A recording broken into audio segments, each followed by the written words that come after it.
Over the weekend, purportedly millions of morons hit the streets in cities across the country in the ultimate astroturf protest funded by the George Soros types. I haven't looked into who exactly was orchestrating or funding this, but this is definitely not an organic protest. The No Kings protests. Because these people are so out of touch and insane, they think that Donald Trump is a king because he is deporting criminal illegal aliens.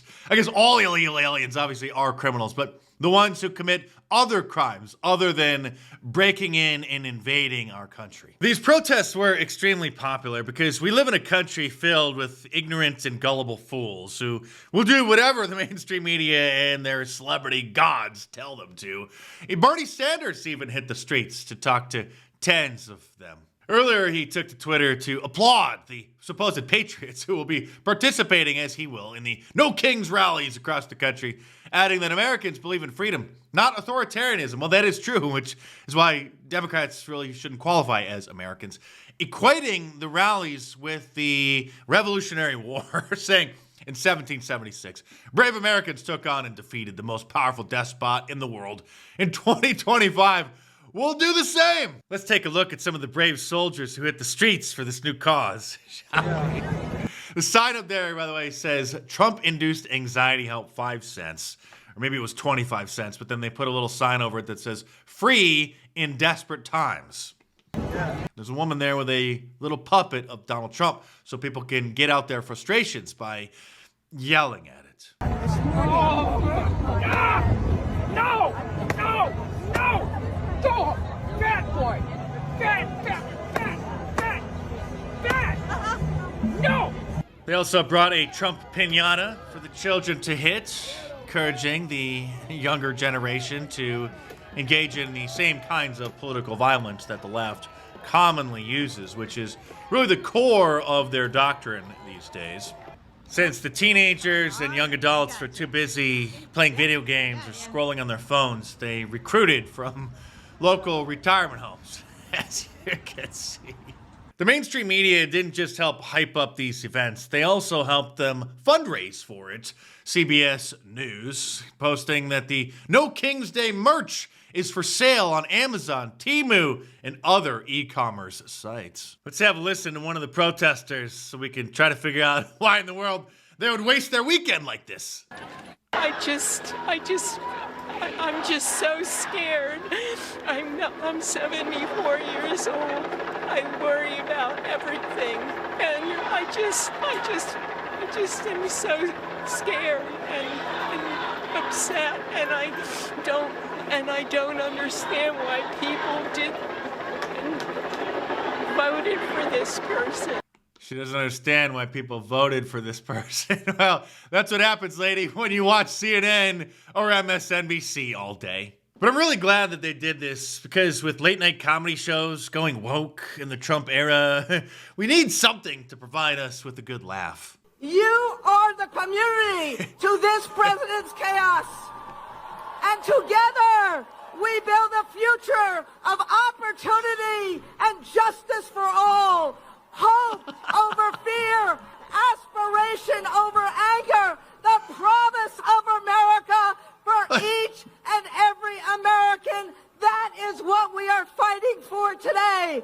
But illegal aliens aren't Americans, they're criminals. And even for the ones who end up getting jobs, even many of the legal immigrants that come here and end up getting jobs, they're still a drag on the system. They are a net loss for the country because the supposed contributions that they make in the workforce and in taxes, the legal ones who pay taxes, still doesn't offset the amount of U.S. taxpayer money that has to go to pay for them, to house them, to clothe them, to feed them, to give them health insurance and take care of their children, to educate their children. Literally, they are a net loss. For years, New York City has been wasting $300 of taxpayer money per night to house the migrants in hotel rooms.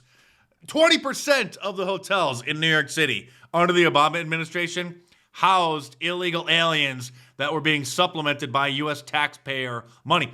That's $9,000 a month. That's a mortgage on $1 million house, which of course raises the cost of hotel rooms throughout the entire city for tourists. Over 14,000 hotel rooms were being used to house the criminal invaders. Of course, the biggest libtards in Hollywood joined the protests. Mark Ruffalo, Jimmy Kimmel, Gracie Abrams, whoever the hell that is, Kerry Washington, and more stars participating. Alyssa Milano, best known for her 15 minutes of fame in a sitcom like 35 years ago, now whose only hobby is posting TikToks whining about President Trump, had this to say. It feels like the country is dying. At least that's how it feels for me. I don't know how it feels for you, but It feels great. Very hopeful. Thank you for asking. for me, it feels like my country is dying. And it's hard to know what to do with that. Well, hopping on TikTok and crying about it is probably the last thing that you should do, but thank you. And you've probably seen the quality of AI memes has jumped an order of magnitude, really just over the last few months. Now, giving us quality content like this. There are real problems going on right now in all of the, let's just call them the theater kids, the Karl Marx theater troupe, otherwise known as the political left. All they can do is pull little PR stunts while the country burns. Anyway, happy No King's Day to the haters and the losers. Plenty of losers out there today with the weirdest bodies you've ever seen in your entire life. My goodness. Mashed potatoes, total mashed potato bodies. They're built like garbage bags full of expired cheese, flaming hot Cheetos, and mashed potatoes. It's true. That was created by Maverick Alexander over on Twitter, on X, who's really been making some of the best content of the year. Also knocking this one out of the park. The No Kings protests, Theo, they were a total success. Of course, we planned them. Oh my God. It was a bet that I had with President Trump. He said we could never get the fat uggos of the country to walk around and get some fresh air.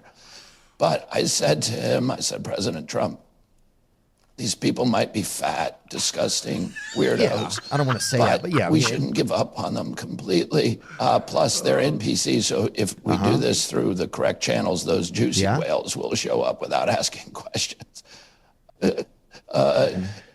Check fucking mate, Theo.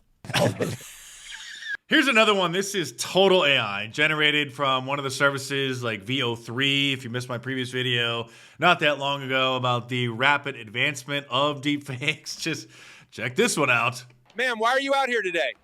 I don't have a dad and never had a husband or kids, so no one gave me chores, and here I am. There you go. Sir, what are you hoping to get out of this protest? Some brown love and I hate Trump or something? Well, that's a perspective.